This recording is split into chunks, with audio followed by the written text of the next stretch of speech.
dar uma continuidade. Só retomando aqui, você quer fazer isso agora? Pode ficar à vontade. Certo. Antes que comece, para eu perder também as explicações. Né? A gente estava trabalhando a noção verbal. As noções verbais no grego e tentando fazer uma aproximação com as noções verbais que a gente conhece.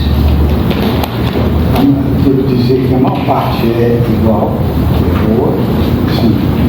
Nós conseguimos acompanhar a questão de produção verbal, a gente sabe o que é, a questão de ação verbal, a gente sabe o que é, mas existem certos padrões na língua grega que a gente não tem. Por exemplo, a questão da voz médica, a gente não tem noção. Propriamente, essa questão das desinências, né? As desinências de voz passiva, as desinências de futuro, que a gente desconhece como estrutura. A gente não sabe, digamos assim, nunca pensou que pudesse ser diferente. E aí vocês vão assimilando essas novas noções àquelas que a gente já tem como padrão, como base.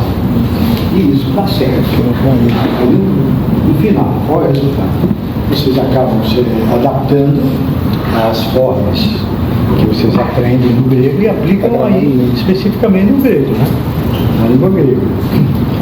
Claro que não é simples, não é imediato. Exige o que de vocês? Um esforço de tentativa e erro. Até acertar. É possível, mas não é assim intuitivo e assimilar. Exige da pessoa que se propõe a estudar aquele esforço de você tentar fazer sempre, né? Para que você possa acompanhar toda a teoria que eu vou passando aqui e aplicando na prática. Certo? Então, aquela coisa que eu falei dos verbos em português, a gente vai aproveitar tudo aqui. O que você não tiver, você vai buscar. Coisa que é obrigação nossa, cada um, né? Para saber distinguir a primeira pessoa, a segunda pessoa, e assim por diante, esse tipo de coisa. E aí, fazendo isso, fazendo essa parte, as coisas acontecem naturalmente. Você depois vai se sentir muito bem compreendendo o que está em grego. Esse é o nosso objetivo, fazer com que vocês cheguem o mais rápido possível a abordar o texto em grego, né? Certo? Então não é tradução, coisa nenhuma. A gente traduz para ajudar. A gente tem que ler em grego isso. Então, se o exercício é pouco, então você se esforça para fazer mais. Eu preciso fazer mais porque eu não estou ainda fazendo muito bem isso. Então você vai fazendo. Isso aí é uma repetição, né? Para que você acabe assimilando toda aquela teoria que é dada. Todo mundo tem essa condição aqui, independente de como esteja estudando ou não. Todo mundo tem a condição. Agora, se vão conseguir, aí é individualmente, é como vocês. Tá? Da minha parte, eu não vou ser, digamos, um impedimento em nada, eu vou sempre ajudar. A gente vai estar sempre aí querendo explicar o que você quiser que eu explique. E tem na nosso objetivo algo prescrito, né? Que é aprender o grego, a leitura, a escrita e saber ler. Né? Saber ler, e aí a forma de você interpretar, procurando as palavras no modo correto, e como trabalhar a tradução de uma oração simples, para depois passar para os períodos mais complexos e assim por diante. E aí, a partir disso, o que vale mesmo é a experiência própria de cada um. experiência que você tem já de estudar, de como fazer, as horas que você se dedica, né? E aí você vai aprendendo.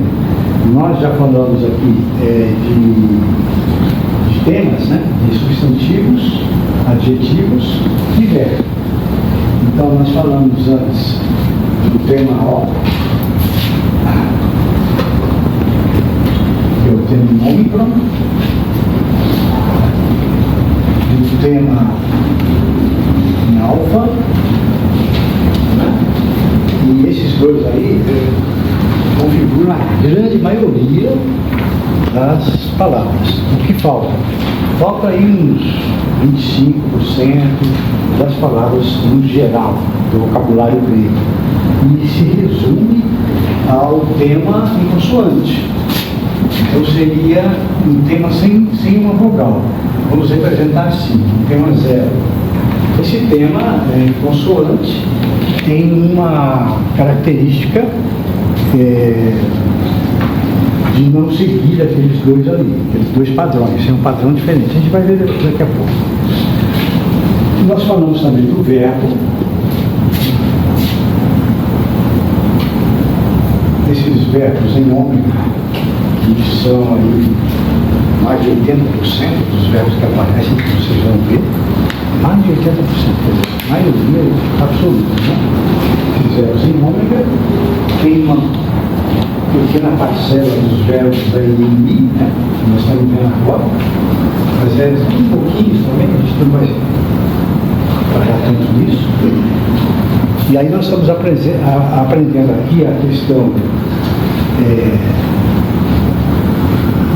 do aspecto. No aspecto verbal, que a gente conhece em grego, você vai ter o inacabado, nós chamamos de infectum. Nós temos o aoristo, que é o pontual, e nós temos o perfeito. Nós estamos aqui, vendo isso aqui. Nós estamos vendo o presente, agora vamos ver também o passado e o futuro. Isso vai passando para esse e para esse. Tá? Lembrando que essa noção de tempo, presente, passado e futuro, só existe aqui no modo indicativo. Mas isso a gente vai passando aos poucos para vocês. Eu tinha feito alguns exercícios de verbo, na página 24, 23 e 24, né? E paramos no exercício número 10, certo? Nós fizemos 10 exercícios aí, faltam 5. E eu pedi que vocês tentassem trabalhar esses 5 exercícios, lembra? Antes de tudo, nós vamos incidir agora sobre esse tipo de verbo, né? Que ao invés de ômega, fazem mi. O que quer dizer isso? Bom, vocês conhecem o verbo lio, que é o padrão de todos os verbos, né? Que é, por exemplo, liei, etc. Né? Liam, lieteris. Esses são os verbos em ômega. Já fizemos alguns exercícios, vamos fazer ainda muito mais, porque por mais que a gente faça, ainda é pouco, porque vocês têm que fazer o exercício sozinho, tentar, né, entender aí essa questão de como a gente resolveu ter o singular e o plural, principalmente. E vamos ver agora essa questão aí do verbo título ou o verbo título.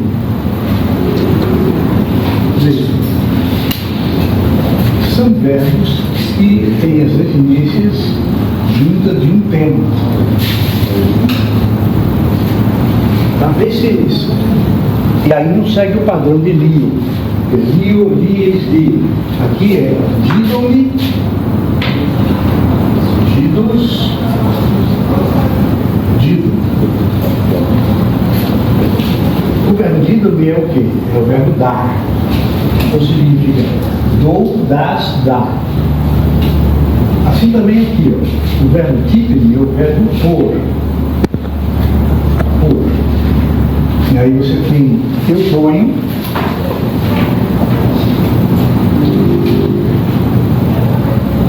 tu pões, ele põe. Põe. Tá? Esses dois aí são os mais fáceis de encontrar desses tipos. Os outros são muito mais difíceis de você encontrar, é muito mais raro. E quando encontrar também eles são dessa forma. Então você pode ver que um é igual ao outro. Bastava um, porque aí você vê que ele funciona da mesma forma. É o Mi, aqui, isso aqui não tem. Certo? Onde é que você tem isso? Na página 23, pode olhar aí, no 14.6, então, 14.6, parágrafo, né? Você tem lá a configuração completa. Então você tem Guido-se, aí você completa agora a sua conjugação. Então vamos completar aqui. Dido-se, quite-se. Aí você vai ter didome.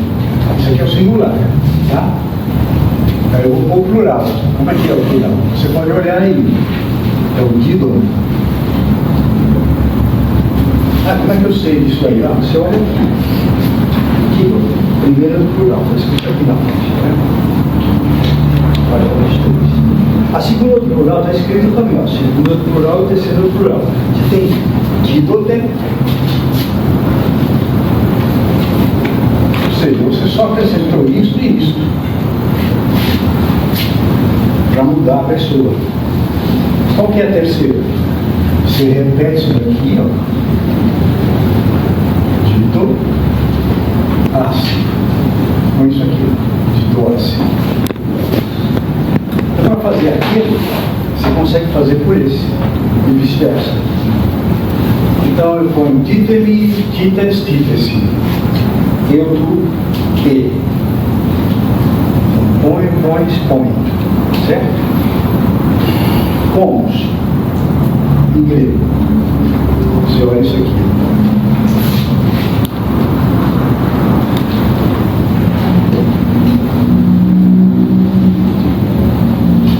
É igual, né? Fica.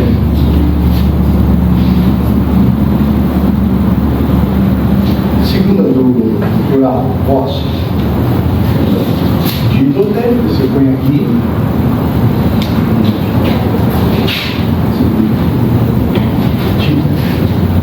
Terceiro. Esse aqui, ó. Você põe aqui, repete.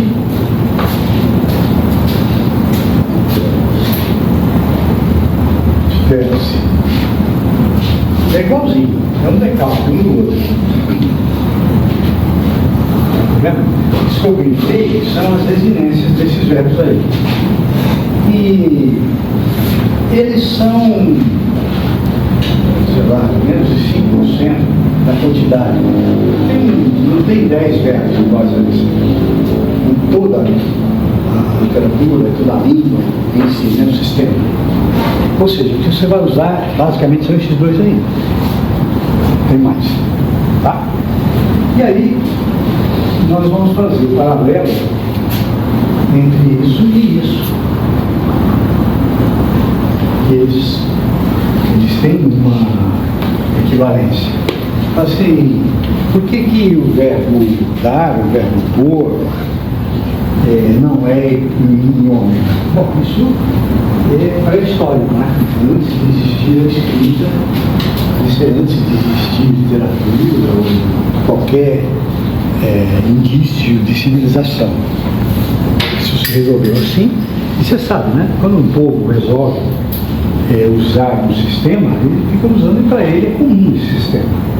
É como se fosse um único. E é, na verdade, o único. Quando ele entra em contato com outro sistema, aí haverá uma comparação. Por exemplo, o latim. O latim é interessante, porque o latim tem a mesma origem do grego. Mas não tem. Certo? Então houve um afastamento das populações que o desenvolvimento de cada um em seu devido ambiente fez com que levasse a essas diferenças. Depois, futuramente, eles se encontraram de novo. Aí já eram duas línguas diferentes. Não porque tem um alfabeto diferente, não é isso, hein? É porque a língua se tornou distante. Ela não era escrita, não nasceu escrita. Depois é que ela foi escrita. Certo? Ela é oral. Então tem aquele afastamento e o isolamento, né, desses povos que levaram a esse tipo de entendimento do mundo que deu certo. E assim também todas as línguas modernas são formadas desse mesmo modo. Então, algumas línguas têm origem dessa família, da família europeia, outras não. E hoje vocês veem que há um contato maior entre elas, né? De modo que você pode fazer os elementos de comparação linguística, um desenvolvimento linguístico a partir dos anos 50, ele foi muito grande, né? Que eles foram dando conta dos tipos de forma que usam determinados povos, os povos indígenas da América, os povos africanos, diferentes etnias, né, os povos asiáticos, diferentes etnias, cada um com um tipo de língua. E depois eles assumem um tipo de escrita. Isso é muito posterior, certo? Beleza? Assim, então, vamos sintonizar isso daí. Então, veja bem, o que está aqui, nessa tabelinha, é o que a gente vai usar nos exercícios agora que a gente vai fazer. Nós já usamos isso aqui e agora estamos usando esse. Não esquecer que, assim como você tem bio e bioma, bioma, eu solto, eu me solto, sou solto, né? Na voz passiva. E a voz média você vai ter dídome e dídoma também. Dídeme e títema. Essas desinências vão se repetir aqui também, da mesma forma. Então você tem aqui títesai, títesai, você só substitui o que está grifado. Aqui, temetai, títesai,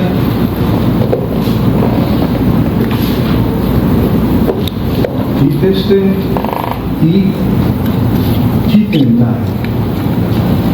Professor, então quer dizer que para a voz médio passiva essa terminação ela se repete claro, ainda bem, né? Em todos os temas verbais, todos, tá? Eu digo sempre, olha, não é para decorar isso, tá? Você tem que olhar sempre no livro. Me proíbo que decore, mas você acaba decorando, porque você usa tanto que você acaba memorizando isso aí. Então essas desinências aqui, elas se aplicam nisso e nisso. Elas são iguais e idênticas. Porque, claro, o que muda vai ser os verbos em ômega, em relação a mi, né? E os temas aí, como a gente faz assim. Note que há uma diferença sutil aqui. Nas três primeiras pessoas do singular, eu, tu, ele. Aqui é ômega, né? A partir daí é ômega. Tudo ômega.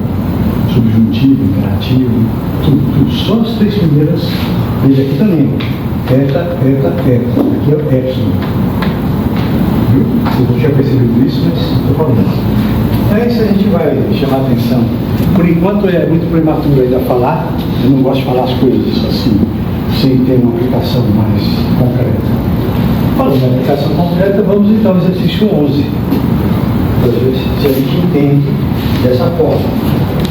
É assim, oiteoi, foi o número 11, né?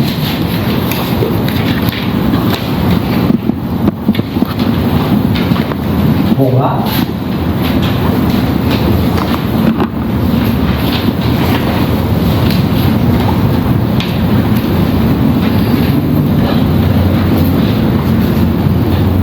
Assim? Aí?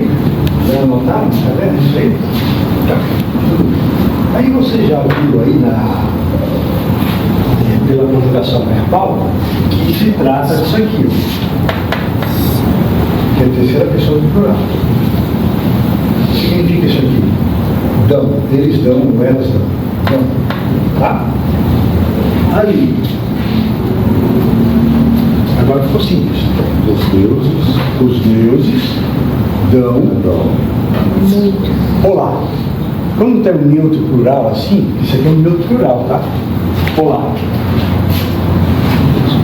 É um neutro plural. São muitas coisas. Os deuses dão muitas coisas. Pronto. Está traduzido? Tá. Você pode interpretar, reinterpretar do jeito que você quiser. Mas está bem. Agora, qual a dificuldade? A dificuldade é ver isso aqui. Essa, toda a dificuldade é essa heresia, que a gente sabe declinar teós, teórico, singular plural. Polis, polé, polono. Isso aqui é o polon, polar, é o neutro plural. Beleza, tá.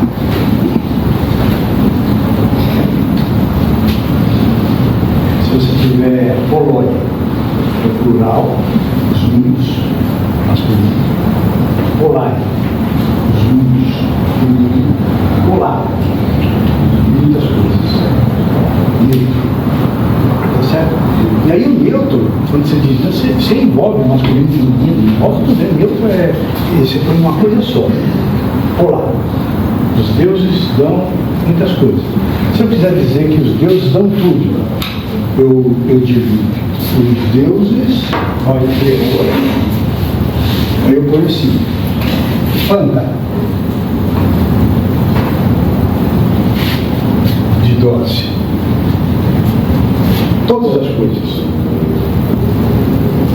Paz, passa para Fanta, todas as coisas. Polar, muitas coisas. Essa é a diferença, tá?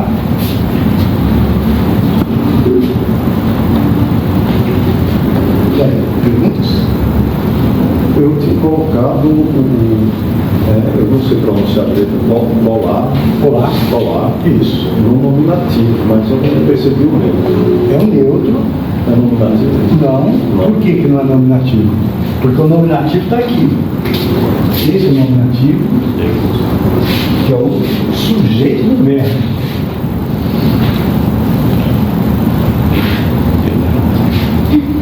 Esse é o nominativo.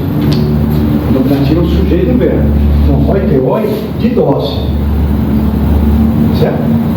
Então, eles, não. Eu, tu, ele, nós, vós, eles. Não, falar acusativo. Falar seria acusativo? Falar seria acusativo? Você tem acusativo? Falar seria acusativo? É acusativo. Exatamente. Então, eu estou lá, roubando aqui, ó, nesse local aqui, ó, aqui vai ser acusativo. Por quê? Porque complementa o verbo. Aí você não vai comprar, agora você não vai perguntar, mas não devia estar depois do verbo, não. Em português sim. Mas no latim, grego e tal, isso não tem nada a ver. Então, como isso aqui é um acusativo, ele vai começar por ele. Polar, roiteode, roiteoide e doce. É a mesma coisa. É a mesma coisa. Lembra que eu falei dessa questão da posição das palavras, posição sintática em português? Então, por exemplo, o camponês conduz o cavalo. O cavalo conduz o camponês. É diferente. Porque a gente não tem os casos nas palavras. Quando você muda a posição, você muda a função da palavra. Se o cavalo conduz o camponês, o sujeito é cavalo. Se o camponês conduz o cavalo, o sujeito é camponês. Mas isso não acontece em grego, porque o sujeito é o nominativo tem a desinência nominativa. E o acusativo tem a desinência. Sempre. Certo? Então, você pode misturar isso aí de qualquer jeito. São 3 posições apenas. Você pode pôr do jeito que você quiser, é sempre o mesmo resultado. É possível construir uma frase assim, com esse método provavelmente vai dizendo faz muitas coisas, não no sentido de gnoma, de gerar os deuses. Tá no nome nativo, né? Condão pode ser? Condar? Condar? Não. Não, só com gerar. Mas seria o outro verbo. Seria gnal, que é gerar, produzir. O gnoma não é gerar. O gnoma é vir a ser, tornar-se. Então, aí, se você quiser dizer que as coisas geram os deuses, muitas coisas geram os deuses, você pode dizer polar, então o verbo é gnal. Gnar é um nominativo. aí seria teus, um acusativo, e aí seria o objeto direto. Claro, você pode construir o que você quiser, da maneira que você quiser. Você é o autor.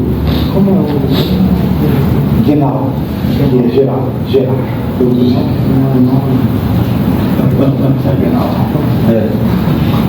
Que vai dar exatamente isso daí. Ou os autores, então eles têm essa liberdade, digamos assim. E claro, como nós. Você pode escrever o que você quiser. Você pode escrever um insulto, você pode escrever um elogio, você pode escrever um louvor a alguém ou alguma coisa, ou você pode fazer uma crítica, ou sei lá, né? Você percebe? Então a nossa intenção é mostrar essa flexibilidade que é a mesma. Por quê? Porque não é da língua, é do pensamento. O pensamento conduz a sua conduta para determinado fim. E aí você usa como instrumento a língua. Então, se você não tiver um instrumento, fica difícil, certo? Aí você vai recorrer a outra coisa, eu não sei, sei lá, um filme, um desenho, uma mímica, ou não sei. Mas a língua é o instrumento que se usa para isso. Ok? Pronto. Para entender isso aqui, veja que tudo que nós fizemos antes, nos 10 anteriores e nas lições anteriores, se repetem. Sujeito, verbo, complemento. Sujeito, verbo, complemento. Você pode rever tudo e se repete. Aí é uma coisa que não tem como você evitar. É assim mesmo. Número 12. Ainda com esse verbo, né? Tem assim. Vamos expor 10. Basear que é dílota. Então anotem aí, eu não sei se vocês já fizeram isso. A gente vai ver agora como é que isso foi resolvido.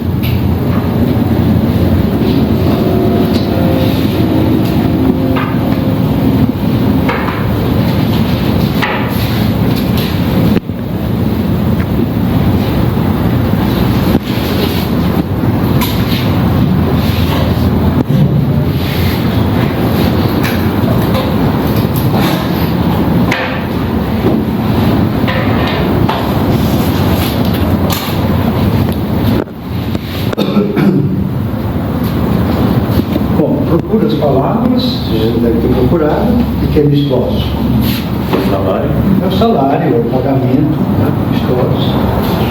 O que é estratear? O exército, a tropa. Vem de estratos, estrategós, estrategós é o comandante, a tropa. Então, estratear é a tropa. E aí apareceu aqui, ó, diadídota. Bom, aqui tem uma novidade. Se você fizer assim, você resolve bastante, porque esse dia é uma partícula que se agrega ao verbo. Porque você tem a dídota. Dídota é a terceira pessoa aqui. Seria aqui. Né? Certo?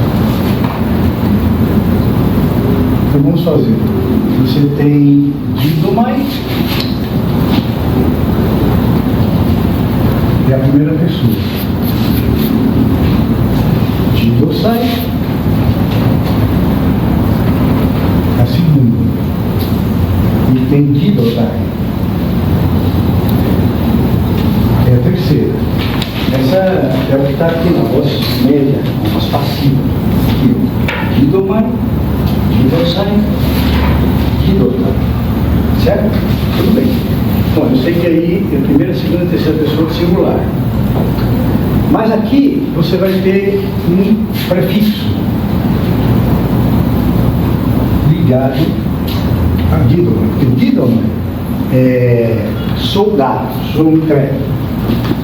E a voz passiva de dar, dou. Certo? Diadídome é outro sentido. O que significa diadídome? Distribuir, né? Distribuir. Por quê? Dídome é dar. Diadídome é distribuir. Eu distribuo. Tá? Se você pensar bem, você pode juntar os prefixos. Você tem sindídome, que é dar em conjunto.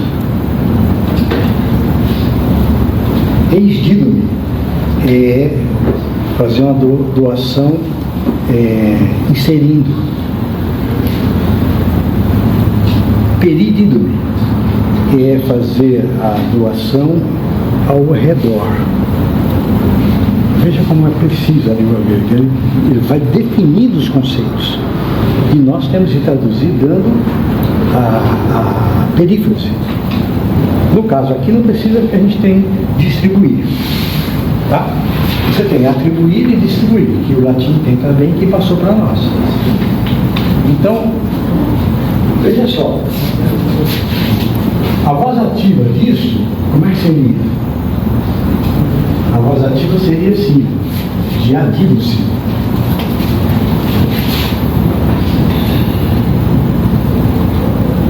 Isso aqui é voz ativa, isso aqui é voz passiva.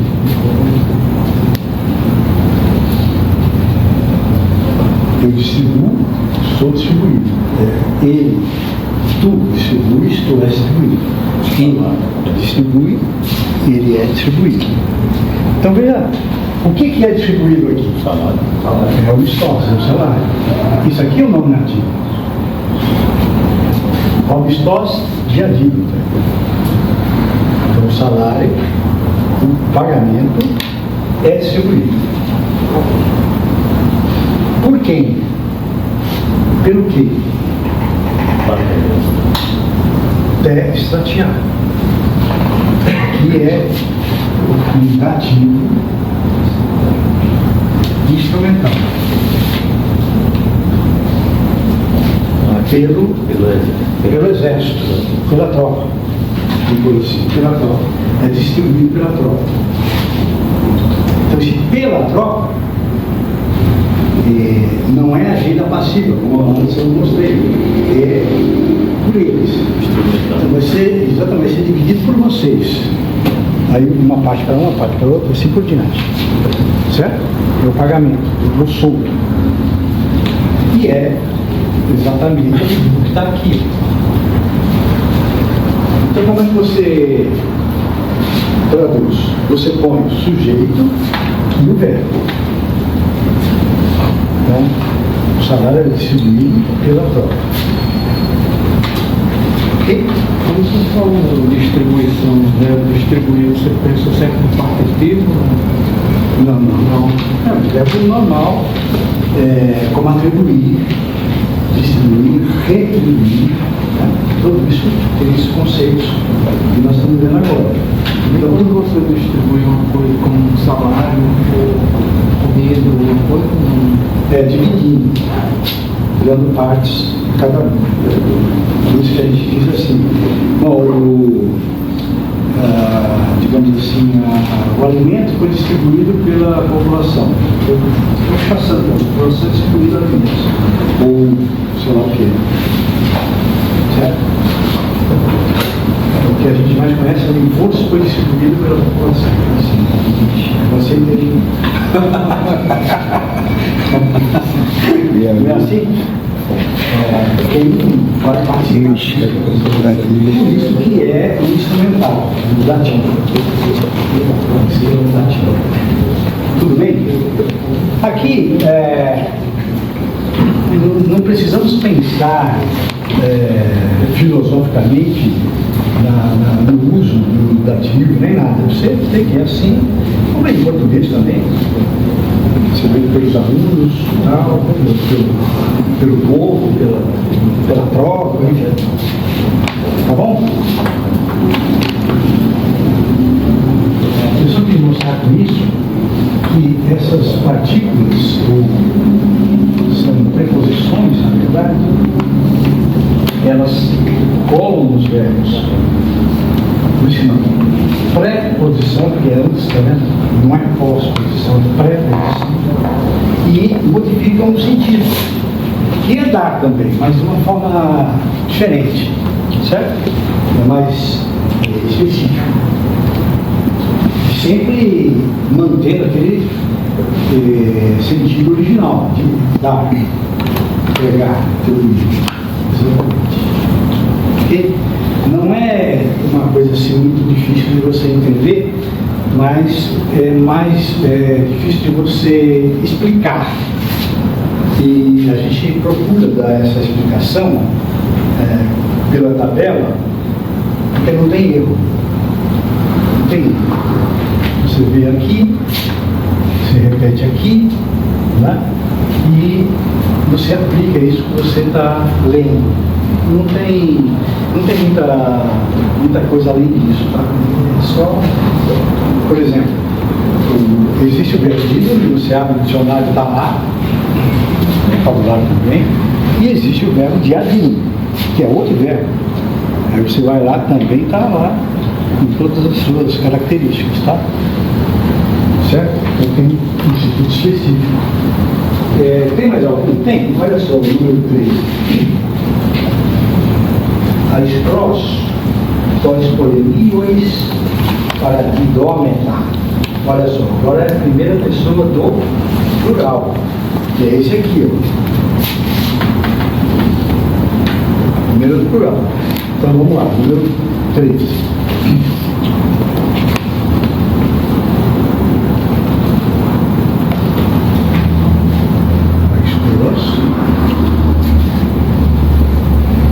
Pode polemios.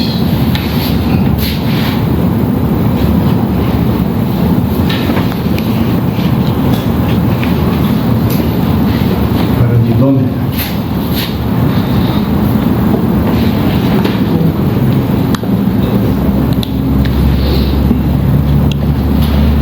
Pronto, é o mesmo verbo, né? Só que agora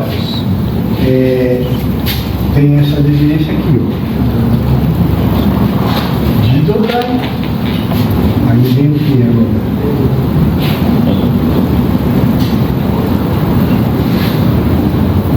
Didômeta. Dídos. Dídota.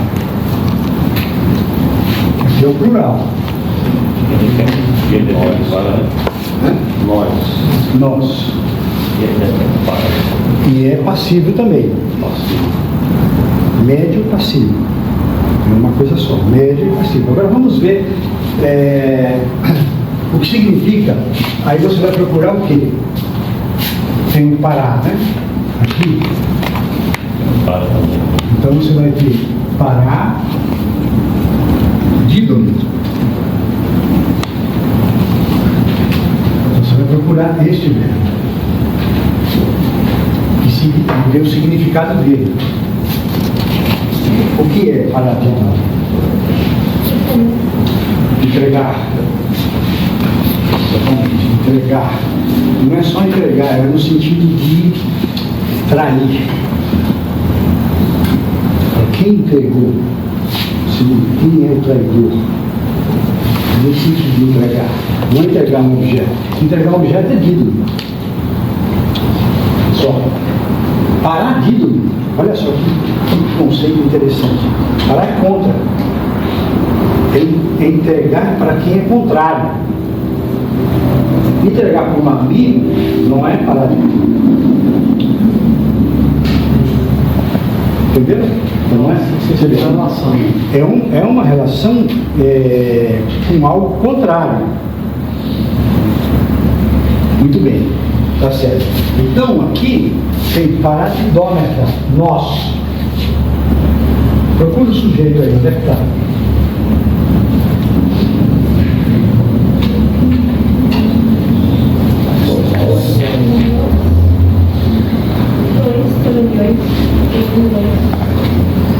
Dois polemios.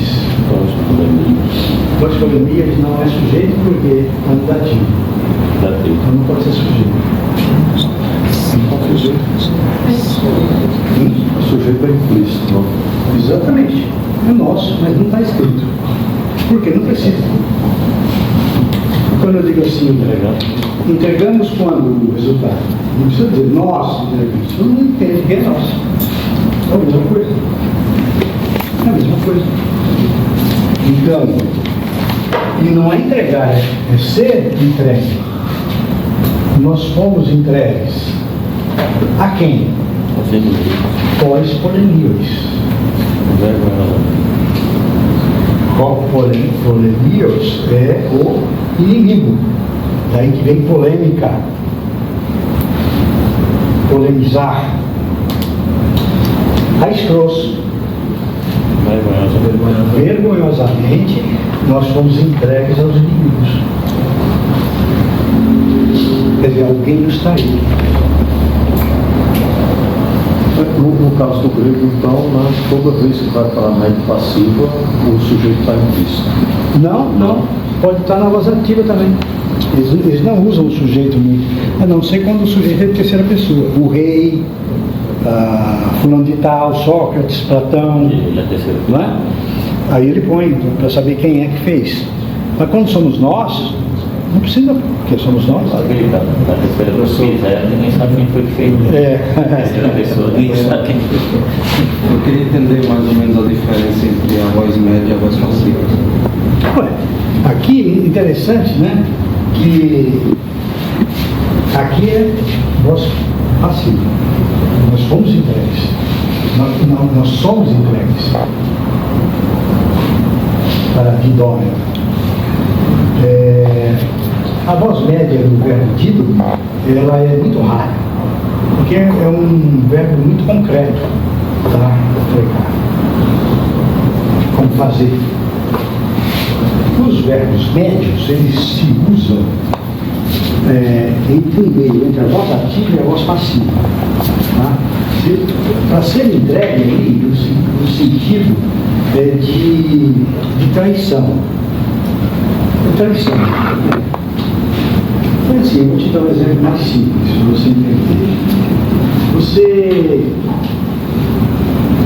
compra um presente, às vezes, de aniversário, para um pai, mãe, filho, irmão, amigo, certo?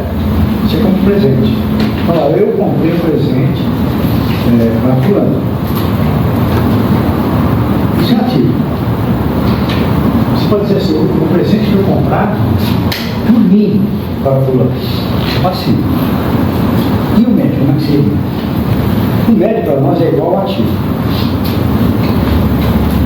Só que você comprou para si mesmo.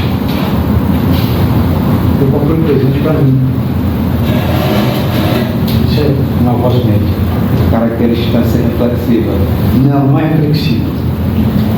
Aí que está, não tem um objeto direto reflexivo aí. O interesse próprio do sujeito, não pode ser eu, qualquer um.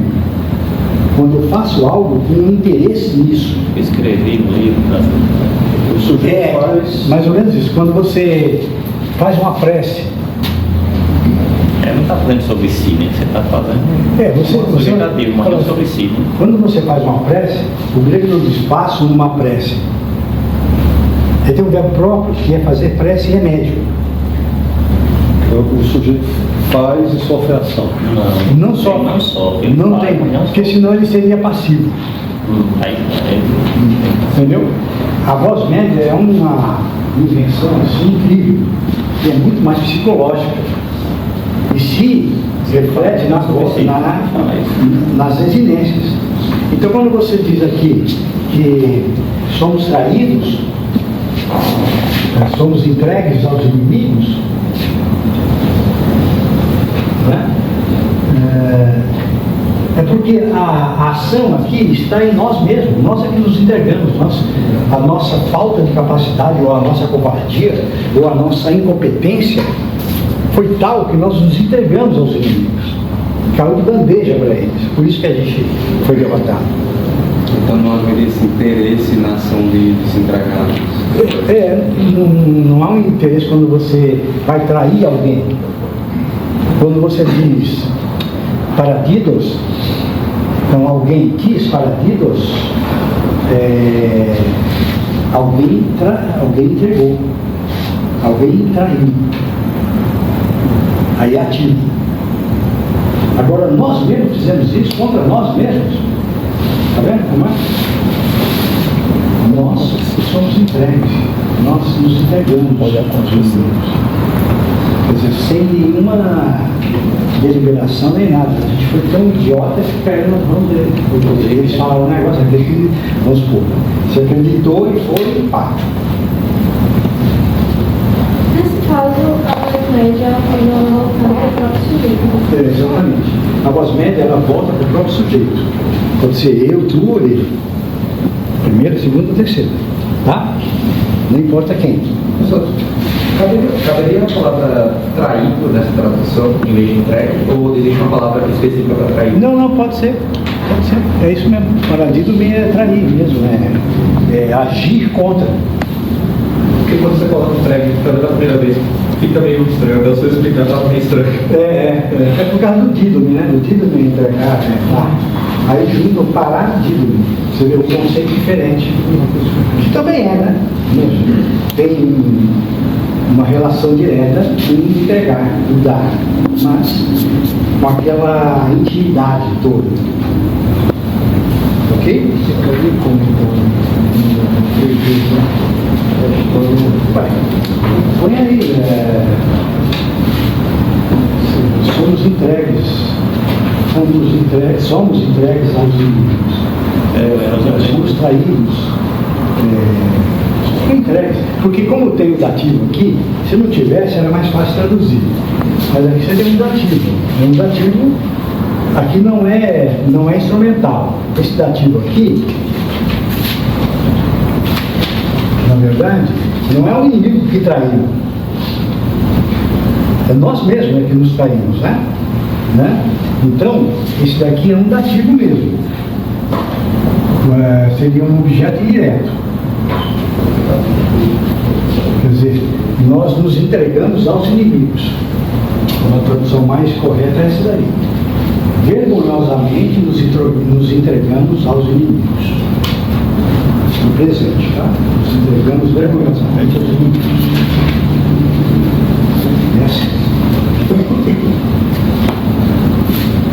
Então, entregar-se aos inimigos é por isso que tem esse parar contínuo.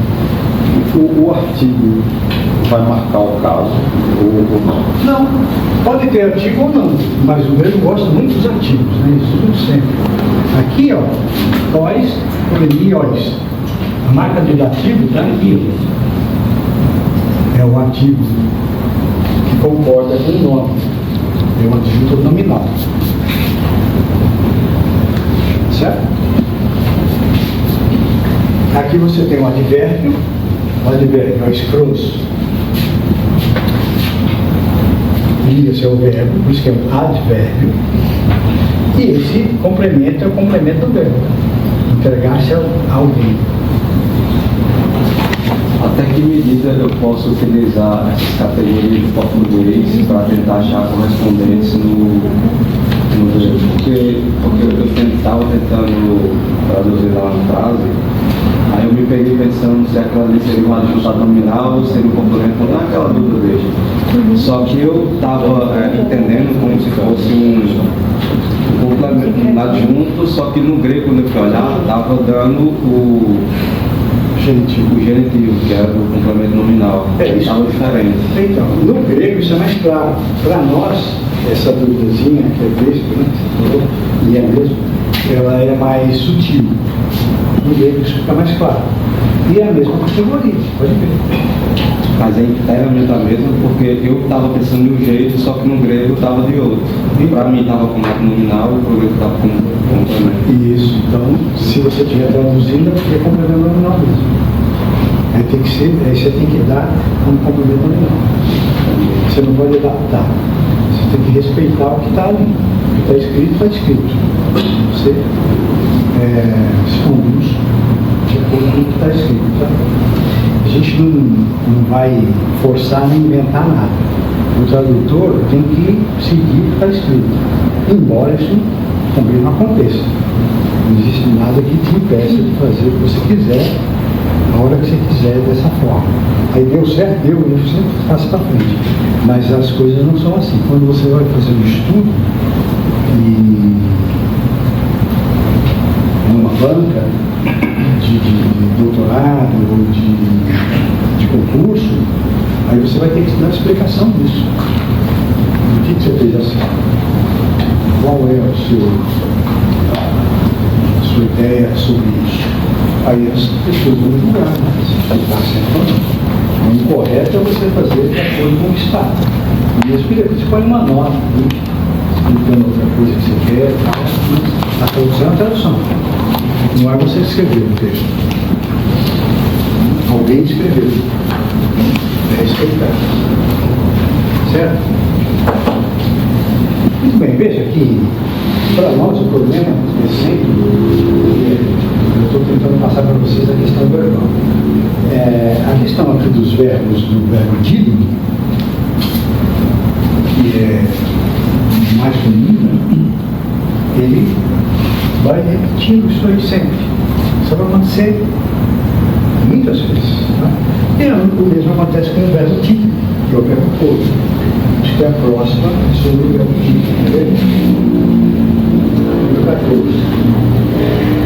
O Plutos polacos metatítese. Então, anandropon próprio. Então, escrevam aqui.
Olha o verbo aqui. Olha, está aqui.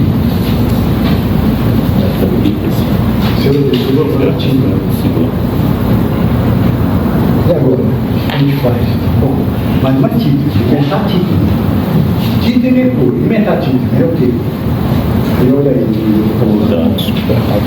É o quê? Mudar. Metatítulo é pôr de modo diferente, ou seja, mudar. Você poderia ter diatítulo, que é dispor. Diadídome é distribuir. Diatítulo é dispor. Então aqui, metatítulo, terceira pessoa, é muda. Ele muda, voz ativa. Então achem o sujeito e vejam aí o que pode ser o sujeito aí nessa armação. Ocultos. Isso mesmo. Então aqui está o sujeito. O nominativo está aqui. Aqui. Ocultos metatíteis. Pronto, aqui você já começou bem. É sempre assim. Bom, o que é ocultos mesmo? É a riqueza. A riqueza muda. Agora vamos ver o que ela muda. Quando você encontrar aí algo que que seja referente a isso, vai ser o complemento do verbo, né? Muda o quê? Algo. O que é esse algo? Esse algo vai ser o acusativo que está aqui. Qual é o acusativo? É esse aqui, ó. Tom, tropon. O que é o tropon? O caráter. O caráter, o modo, né? Tropismo. Tropos, a gente diz, né? É uma forma. Muda o modo, muda o caráter. De quem? Tonantropo. Dos homens. Gente no plural, né? Então, o que muda o caráter dos homens, o modo dos homens? São frutos. E esse polares, o que é? Pode ver. Frequentemente, muitas vezes a riqueza muda o caráter dos homens. Certo? Veja aqui, é só pegar o verbo títere, eu, tu, ele, só frutos. Diz a pessoa. Simples? Pergunta aqui. É isso aí. Quem chegou até aqui já vai olhar e já sabe, já entendeu que assim funciona sempre. Sempre. É só você agora ir se acostumando com as formas, né? A dificuldade para mim é essa posição das preposições, né? Não das preposições, né? Porque ela sempre vem antes do verbo. Metativo. Porque você talvez os adjuntos. Adjuntos são animais. E aqui o caráter é o modo, na verdade. O modo tonantropos, dos homens. São adjuntos, por isso que está entre o artigo e o substantivo.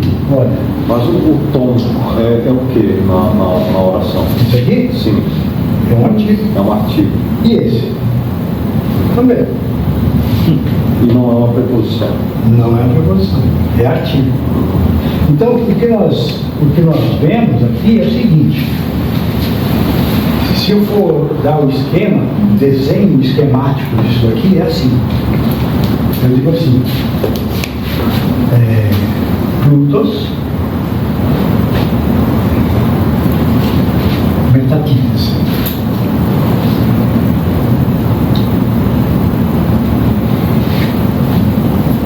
Sujeito predicado. Aí, no objeto direto, eu vou pôr assim: tropa.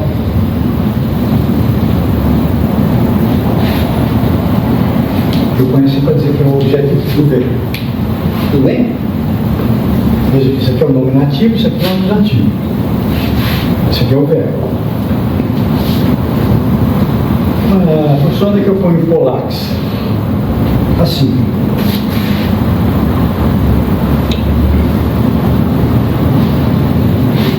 O que quer dizer isso aqui? Adjunto adverbial. Junto do verbo. Então, um tracinho aqui. Sai do verbo, o adjunto adverbial. Polax.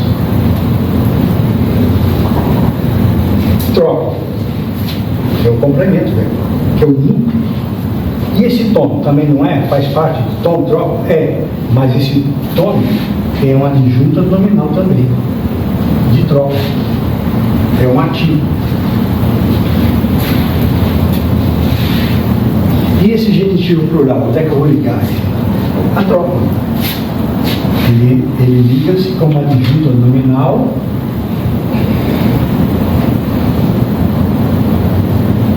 antrópono. Modo de homens. Mas tem um artigo. O artigo se liga a ele mesmo. Toma. O artigo é adjunto dele, do genitivo. Esse acusativo é adjunto desse acusativo. É assim que liga estruturalmente a sintaxe do grego. Essa é a dificuldade. Por não. Quer dizer, né? Sim, é difícil. eu entendo. E esse rock entrou? Não. Eu quero pôr. Tá. É aqui. Ó. Tudo esquemático. Porque não é Ró, Plutos. Artigo. E não é ton, tropa? Que não é dos homens? Veja como o grego te conduz à mesma coisa.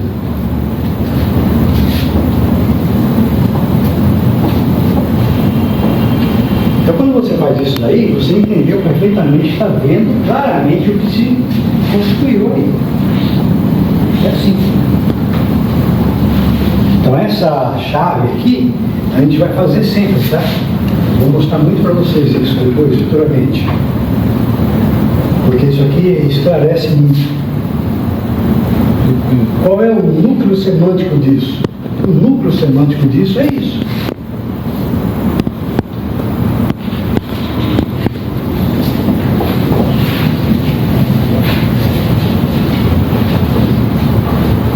Sujeito e verbo. Conversa complemento, é adjunto, é advérbio, são orações subordinadas. Tudo vai se ligar à oração principal. Quando você tiver uma oração subordinada, é porque você tem uma principal.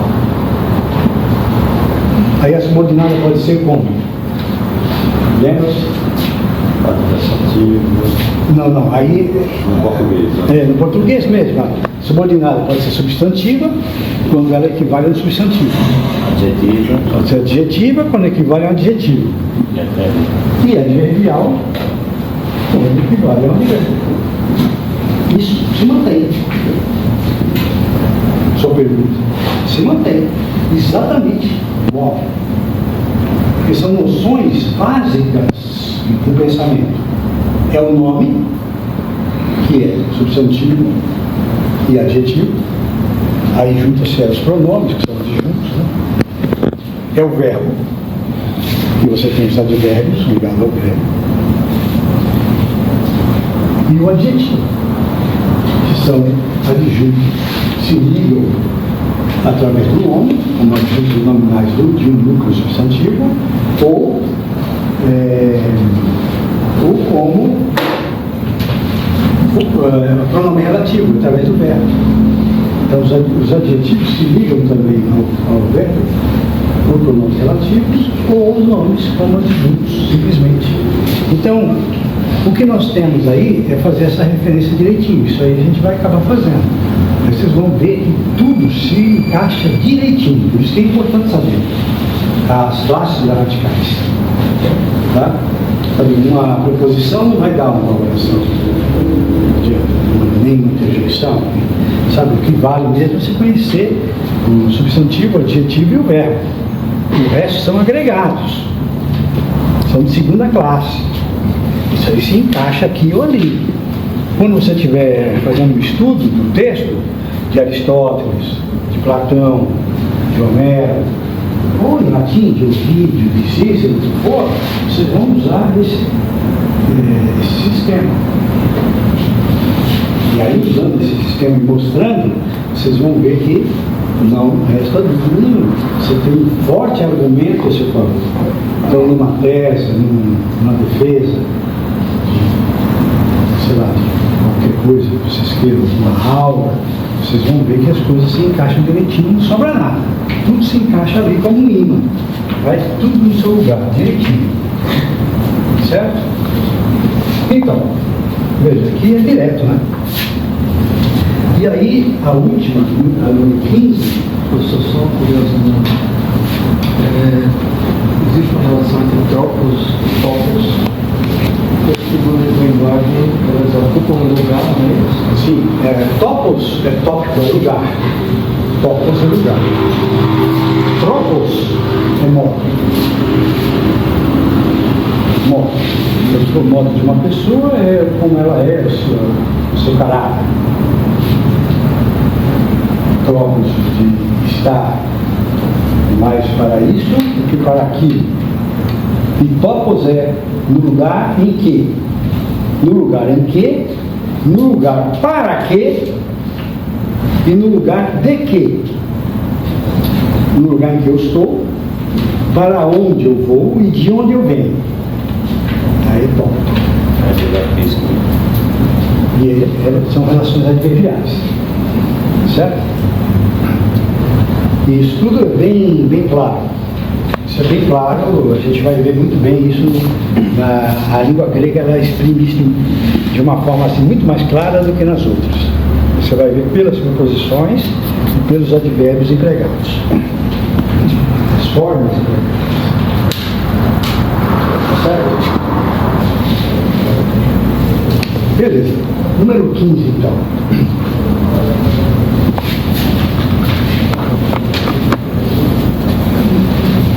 Τον αγαθόν των πλούτων ίστα το κοίτεν, αποβαλιότατος γάριστη. É muito bonita essa frase aqui. Alguém conseguiu?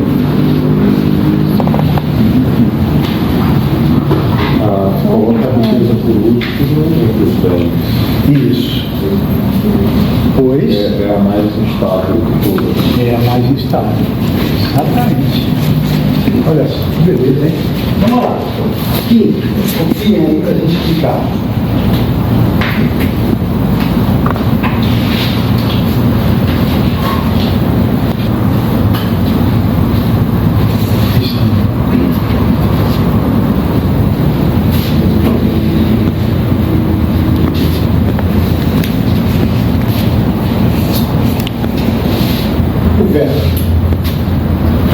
O verbo é esse aqui.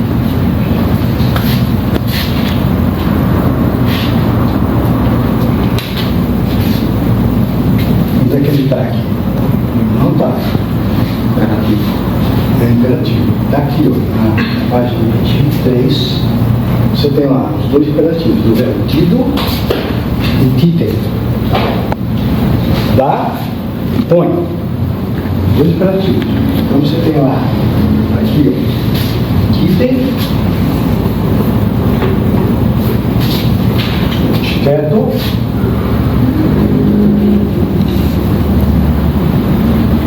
titem.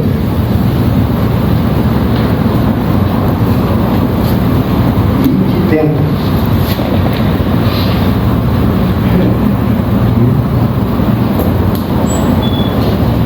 Certo?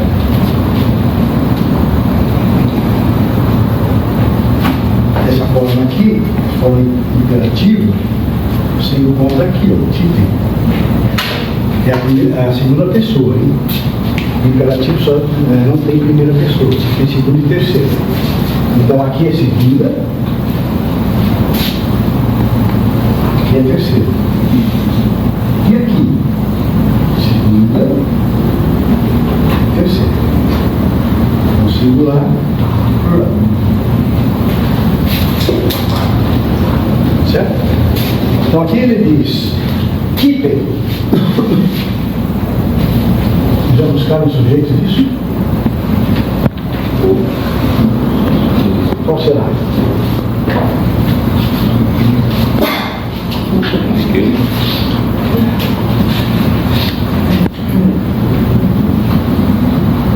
Tem tom, agaton, tom pluton, lista tom keeping. Então, acho que não pode. O que vocês acham? Não pode. Não pode. Tom pluton? Mas não é acusativo? Ah, Ó, plutos. Tom pluton. Mas aqui é um acusativo, né?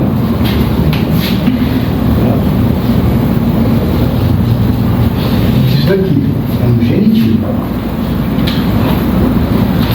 Genitivo plural, né? Isso daqui, kistaton, é uma acusativa adverbial, você pode ver.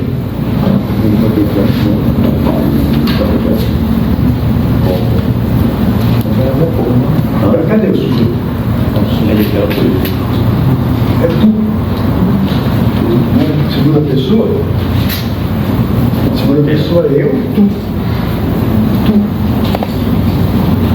Então quando você fala assim, faz direito, é uma ordem. Faz isso, faz aquilo. Né? É imperativo. Então, você tem aí, ó, tu, ele não precisa se escrever, porque a gente também não escreve assim. Põe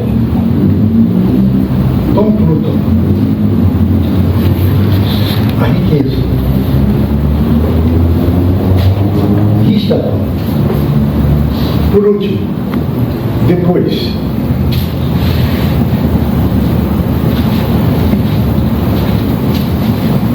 então vamos dizer assim, como última dos bens,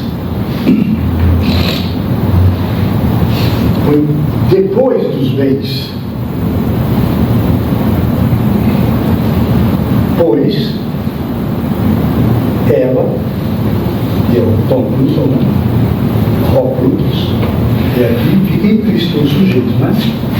Ró Plutus. A bebaiota tos este, pois ele é isso aqui. Essa terminação é de superlativo. É um nominativo, né? Mas é um adjetivo superlativo.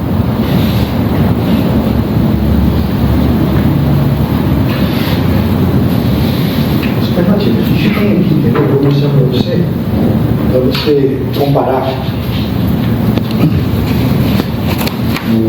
os adjetivos.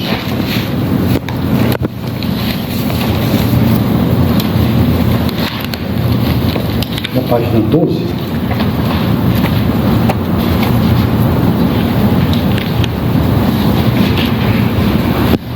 Página 12, você tem 8,5 graus de adjetivo. Então, o grau comparativo pode ser de igualdade, probabilidade e superioridade. Tem lá os exemplos. Aí tem grau comparativo de superioridade, geralmente expresso por sufixação. Tem peros, sofóteros, glekion, glequíteros. E o grau superlativo, é o último aí. O grau superlativo também se expressa por sufixação. Sofótatos, esse tatos, quando você encontrar, assim não. Então, um adjetivo, que é bebaios ou abebaios, é o superlativo. Então, se abebaios significa inseguro, não filho. Bebaios é filho. Abebaios é não filho, inseguro. Então, isso é o mais inseguro. Pois ela é a mais do que tonagatão, dentre os bens. Então esse genitivo aqui, ele também se liga aqui ao superlativo. Então veja como ele começa a oração valendo para Aristoton e valendo para a Bebaiótatos. E vale para os dois. Então, põe a riqueza depois, por último, dos bens, pois ela é a mais insegura. A gente tem que dizer assim porque nós não temos um. Bom, temos até, pois ela é. Mas a gente não usa o superlativo muito. Então a gente põe a mais insegura, fica mais claro. Que é o superlativo desenvolvido. Será inseguríssima. Certo? Inseguríssima significa a mais insegura dos bens, entre todos os bens. Bom, então aqui nós vamos sempre encontrando fatos novos, e aí vocês vão ver que isso está de acordo com o que a gente sabe de superlativo, de comparativo, né? De adjetivo. Esse adjetivo aqui, por exemplo, não é um adjunto. O adjetivo geralmente a gente tem como adjunto do substantivo. Aqui não é, porque ele vai ser expresso através de um verbo, o verbo ser. E nesse caso ele é um predicativo do sujeito. Quando ele é, como em português, estou falando em português, ou qualquer noção que você tenha, você sabe que todo adjetivo, você diz assim, um bom homem, O homem é bom em predicativo. Tá certo? Bem, são noções simples e práticas que nós estamos acostumados a usar. Então, todas essas noções que nós vimos aqui se referem a esses verbos que estão aqui. Professor, o segundo verbo aí, no caso aí que define, essa é uma oração sobre o tim, né? Este é o verbo ser, aquele que é o primeiro que a gente viu. Aí no caso seria uma oração subordinada. Não. É ordenada. Esse gar aqui, esse gar é um elemento de coordenação. O menos, e gar são coordenações. Aí quando você tiver um hot, aí é um elemento de subordinação. Quando você tiver um particípio também, que é o mais comum, a gente vai aprender o particípio nas próximas aulas. Ele está substantivado? Não está substantivado. Quer dizer, tá, porque quando você fala dos bens, né? Mas o bem entra menos substantivo já. O bem é de bom. Mas a substantivação dele se dá de uma forma mais concreta. Você não precisa nem pôr no artigo, mas já seria o substantivo, que é o bem. Bem. Proposição mal. Não como adjetivo, mas substantivo. Né? Então não é substantivação, isso é do genitivo puro, que vem sempre com artigo. Lembre-se, eles gostam muito do artigo, eles não deixam de pôr. A gente põe dos bens, dentre os bens. Tá? Então põe por último dos bens, pois ela é o mais seguro o quê? Dos bens. Dos bens, qual é o mais seguro? A riqueza. Por que ele está dizendo isso? Ele estava considerando que os bens são as noções de virtude que a pessoa tem. Por exemplo, a noção de justiça. Às vezes uma pessoa tem em si aquela característica de justiça, do justo. Outros têm menos, outros têm mais. Isso é uma característica. Aí você considera um bem isso, um bem do que? Da alma, não do corpo. Às vezes você tem uma noção do belo, como um artista, que vê as formas de uma maneira diferente e consegue mudar a característica de alguma matéria para que você admire. Seja uma escultura, seja uma pintura, seja uma arquitetura, enfim. Então isso aí é uma virtude da alma. São os dons que a gente recebe. E eu considero esses bens também. Então, a riqueza se aplica a qualquer um, independente da característica moral ou física da pessoa. Percebe? Então, mas por outro lado também, ela é mais passageira, porque ela pode ser retirada. Você pode perder. E, contrariamente, a virtude moral ou virtude da alma, a aristeia, chamada aristeia, não é uma coisa que você possa perder. Se você tem. É isso. Por isso que ela não é insegura. Essa daí é. Sabe? Então é um debate mais filosófico sobre o modo de ser das pessoas. Não vamos entrar muito nesse aspecto não. Só pegar aqui um exemplo para dar para vocês. Aqui uma frase de Platão. Está lá nos diálogos. O senhor poderia fazer aquele mesmo mapa com essa frase aqui? Qualquer um eu faço. É possível fazer qualquer um. A mesma coisa. Você tem o verbo que tem.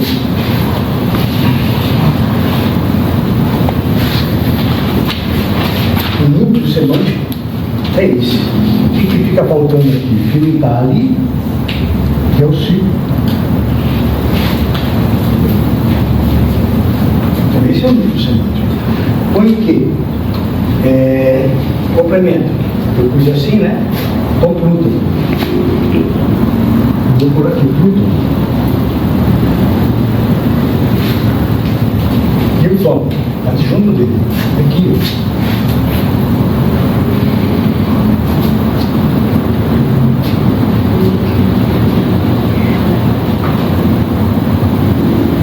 Agora.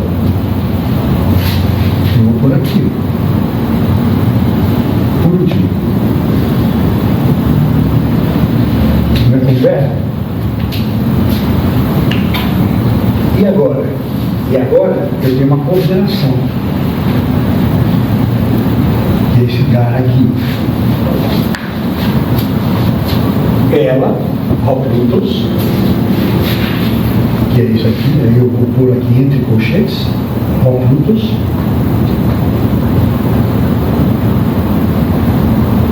Este. Abebaiotas.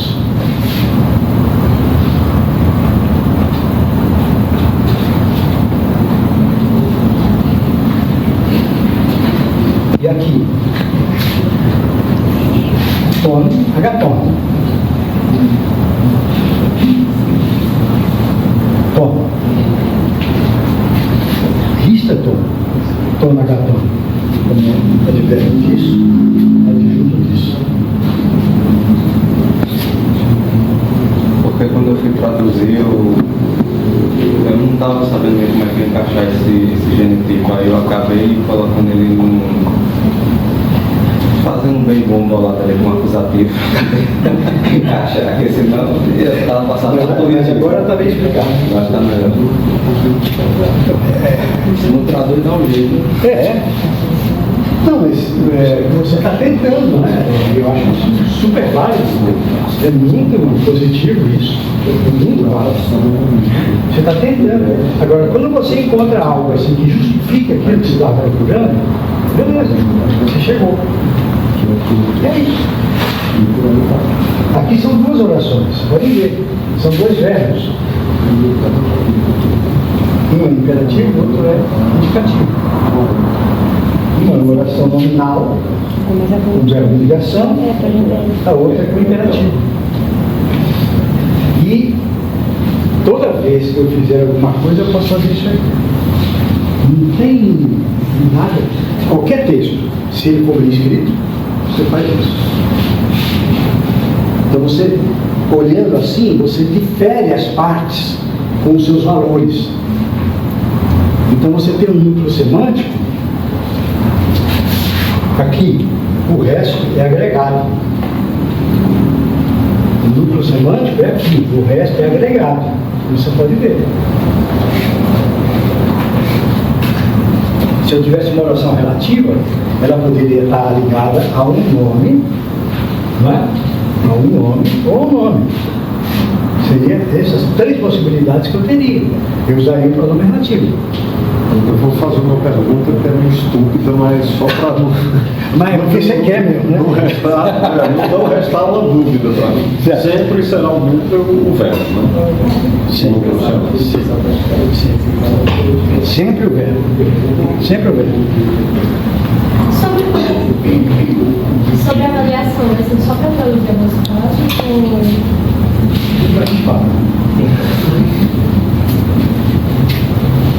tudo bem? Vocês aqui eu acho que vocês fizeram. Se não fizeram, tentem fazer ou refazer, tá? Essas questões que nós fizemos agora, elas não têm nenhuma complexidade assim que seja teórica, né? É tudo prático mesmo, essa aplicação. Eu mudei, a única coisa que eu mudei aqui é o imperativo em relação aos indicativos que estão ali. Mas você pode ver que tem tudo aqui. Tudo aqui. Tudo que você precisa está ali no livro. É disso que você vai precisar. Tá? Então, não precisa ficar preocupado quanto a isso. Agora, o que vem? Vamos começar, já que terminamos essa lição aqui, vamos começar trabalhando ainda com os verbos Daqui para frente vai ser verbo, tá? Tudo verbo. E os nomes, eles vão se encaixando. Nós vamos aprender o sistema verbal grego, como eu falei, que é entre os mais desenvolvidos, tá? Vejamos.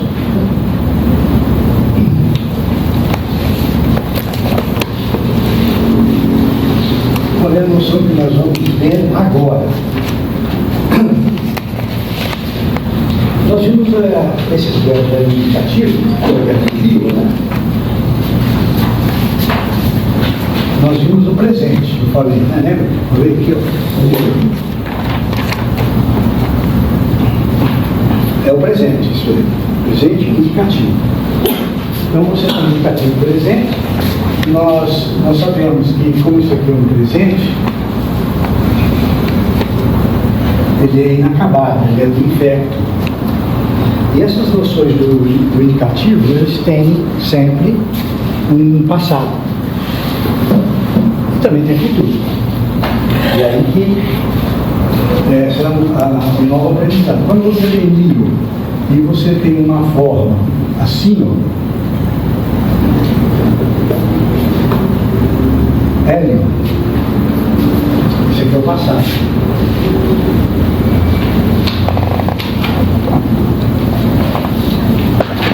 Eu vou dar um exemplo em português, mais simples. Verbo amar. Eu amo. Eu posso dizer, eu amo, eu sou amado. Qual é o passado de amo? Amava. Beleza? Esse é o passado. Tá? Então, o amava é o passado. Se você tem livro, que é eu solto, Elion significa eu soltava. Entendeu? Essa é a correlação direta. Aí você percebe que aqui tem umas formas diferentes. Tanto essa forma aqui, que apresenta-se aqui na frente do verbo, que se chama aumento, que é o aumento, em epsilon, quanto essa desinência. Essa desinência aqui, que é diferente de isso daqui. Essa desinência aqui é primária. E essa daqui é secundária, que é do passado. Tá? Só para caracterizar. Eu sei conjugar isso. É muito simples. Se olhar a tabela ali, você vê que o que se repete aqui, você tem Elian, Elias, Elian. O que é diferente? Lio, lies, liei. Elion, Elias, Elian. A desinência secundária, ela muda conforme diferenciantes da primária. E só existem esses dois tipos, primária e secundária, não existe outro, tá? Só para deixar bem claro isso aí. Aí você vai ver Elion,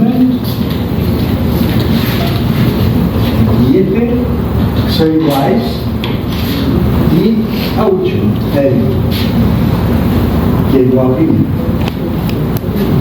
Isso aí é a continuação do passado de todos os verbos. Okay? Então, o que nós entendemos como era, amava, andava, que é o passado do presente, nós chamamos de verbo imperfeito, é isso. Entendeu? Então, isso nós chamamos de pretérito imperfeito. Por que imperfeito? Porque é do infecto. Só que ninguém nunca falou isso para você. Porque tem um outro passado também, não tem? Que é o perfeito. Que é outro aspecto. Que é outra coisa.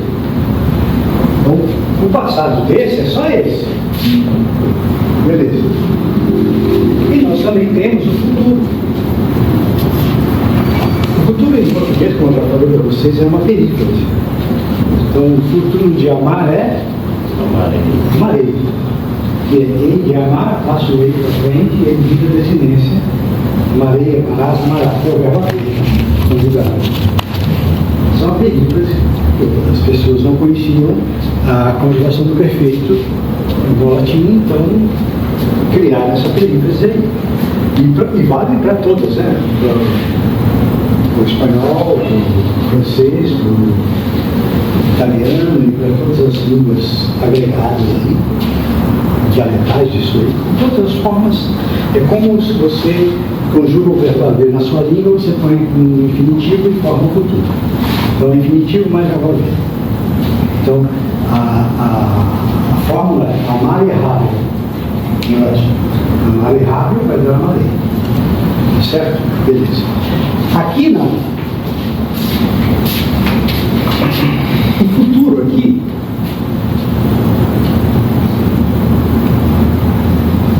basta uma letra que você vai interpor entre o tema e a desinência. Qual é o tema? É li. E a desinência? Li. Você põe isso aqui. Isso. Pronto, está no futuro. É igualzinho. Li só. Li só. Está ali, ó. Está aqui na página 25. Dá uma olhadinha na página 25. É. Sigma e ômega. Um sigma e um ômega. Pronto. Esse sigma é sinal do futuro. Esse sigma depois, vocês vão ver, vai ser sinal do auristo também. Mas agora no invecto, ele é futuro. E é a mesma desinência do presente. Não muda nada. Desinência primária. O auristo é um passado, né? O auristo a gente vai aprender depois. Exatamente. Entenderam? Então o presente, passado e futuro se constrói assim. O passado é mais difícil. Porque você tem um aumento e você tem uma desinência assim. Então vamos aplicar direitinho para ver como funciona. Olha aí na página 26. Primeiro exercício da página 26.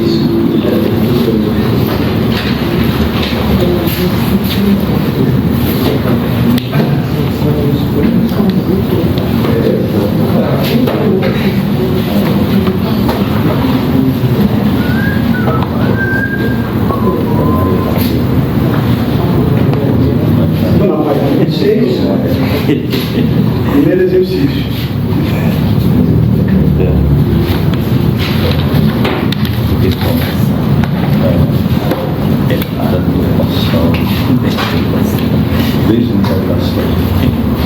Tem lá.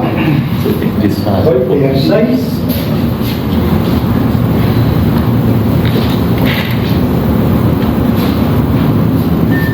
Vai pegar 6.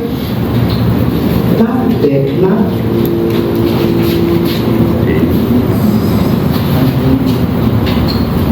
Ta tecna. Eis a leteia.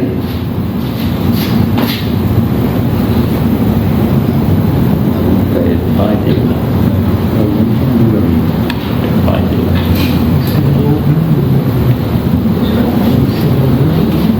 E agora vem o verbo. Tem pai de uma. Ainda vai der.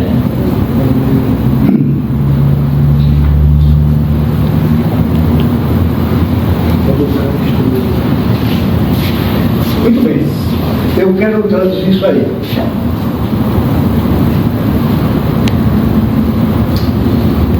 Aí vocês olham assim, vai persa, parece com persa, você procura aí, ó, persas, é o persa. Certo? Persa, Pérsia, né? Aqui é o plural, vai persa, e seria os persas. Cadê o verbo? É pai depois. Exato. E pai. Muito bem, vamos pegar esse verbo aqui e põe aqui.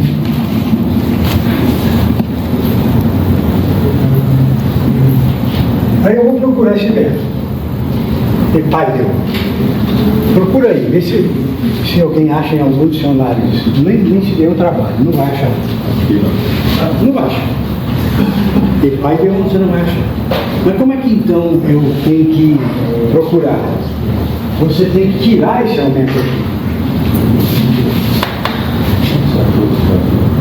Esse que está aqui, ó, você tem que tirar.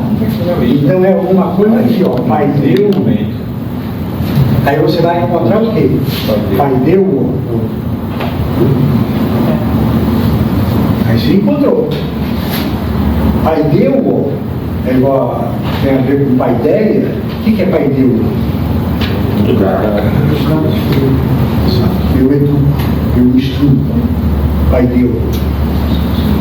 Muito bem. Aí você sabe conjugar paideuo? Sei, só olhar em Rio.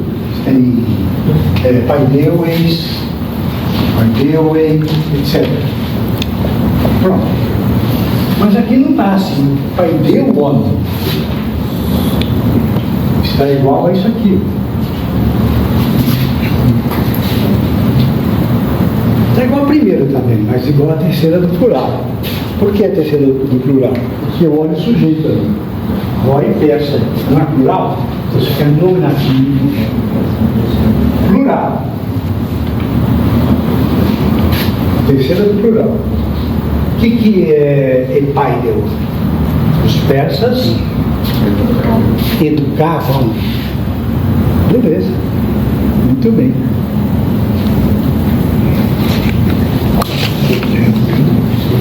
Se eu vou conjugar esse verbo aqui, eu vou conjugar assim. Epaideu.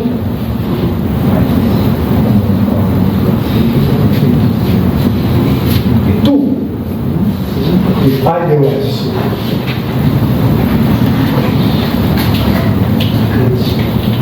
Ele. Epaideues.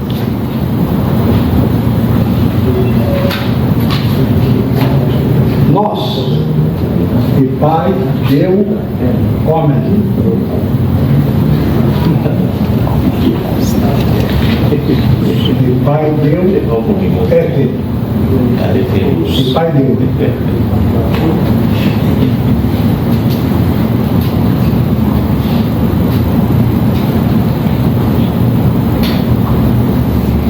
Todos os verbos, vocês vão fazer isso. Esse aqui é um. Na verdade. Isso aqui é um. Qualquer um. A gente vai fazer assim. Sabe o que tem aqui? Tem o aumento, residência secundária. Que são essas aí. Tem ativas e médias. Dá uma olhada aqui no lado. Qual a média? Men, so, to. O médio é men,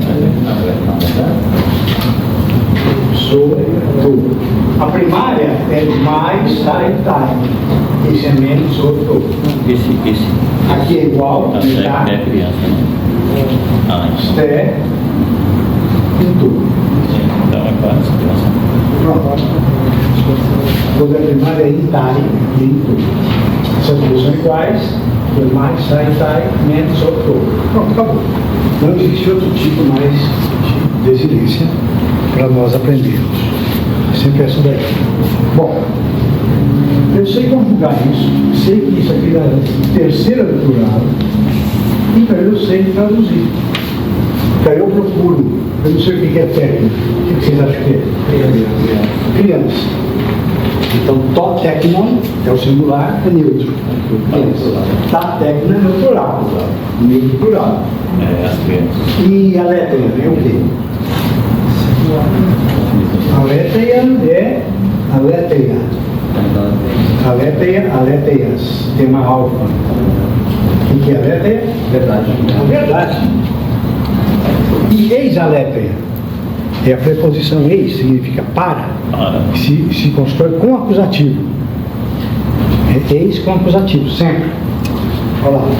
Então isso aqui é uma preposição de acusativo. Então, isso aqui é um acusativo.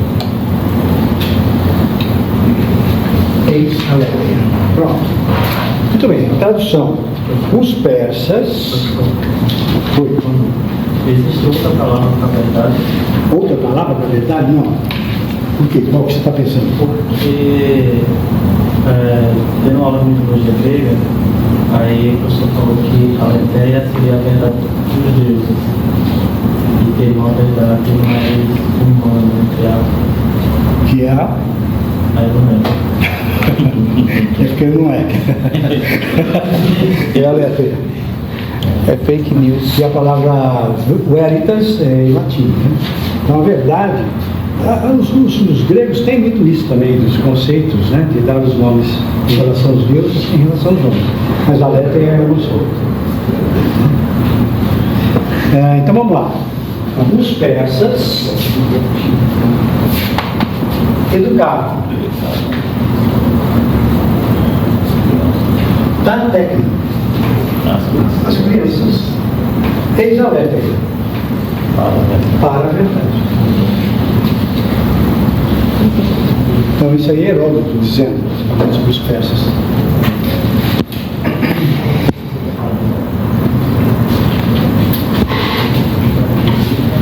Para a verdade. Bom, esse é um exemplo do passado. Vou ler aqui. Você vai ter mais uma, duas, número 4, só para falar do futuro. Número 4.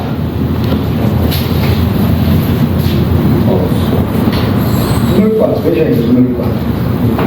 É assim. Sofós, Cratese e Tucapó.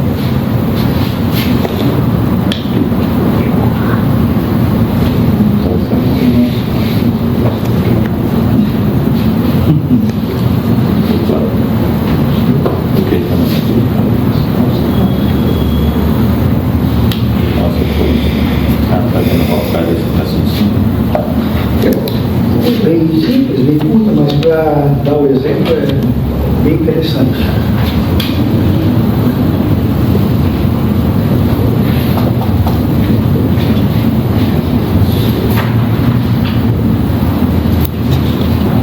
Em primeiro lugar, qual é o verbo aqui? Qual é o verbo? Como é que eu acho esse verbo? Cratel. É esse verbo aqui. Veja, ele é assim, tá? Cratel. Aqui aparece um signo. Um eta alugado em eta, aqui o epsilon alugado em eta. Apareceu um signo aí. Então, está no futuro. Então é igual isso aqui. Liso, liseis, lise. Cratesso, crateseis, crateseis. Ossofós, cratessa e tucapó. Como é que a gente traduz isso? Aí o cratel aí, você achou, ele tem uma indicação, né? Que é dominar, governar, e tem entre parênteses genitivo. Ou seja, ele se constrói com genitivo. Isso é uma coisa idiomática do grego, tá? É do grego isso. Por isso que aqui está no genitivo. Em vez de estar tom cacome, para nós seria tom cacome, mal. Aqui, como o verbo é de dominar, governar, se constrói com genitivo, porque é uma diferença de nível. Então o genitivo é a diferença. Está escrito o quê? O sábio dominará o mal. Exato. O sábio dominará o mal. Só isso. Certo? Então, o que nós vemos aqui sobre o futuro, sobre o passado, tudo remete sempre da origem do presente divino. Veja, nunca esqueçam disso. Então, aqui, o verbo é rio, o passado é esse e o futuro é esse. Ok? Sempre eu vou fazer assim, mostrando as correspondências. Então, você pode ver que o futuro não é nada mais que o presente com um S no meio. Alguma coisa mais? Não, só isso. E o passado? O passado é descendente secundário. A gente precisa olhar lá para ver, não precisa lembrar, só olhar lá para ver qual é a descendência. Por um novo debate, você poderia traduzir a 7? A 7? Vamos lá.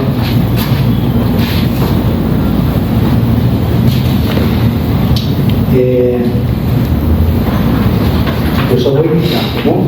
Só vou indicar. Tentais ton Athenaion ecclesias edidoto Logos to politer. O verbo aí, na sétima, é idocó. Que verbo é esse?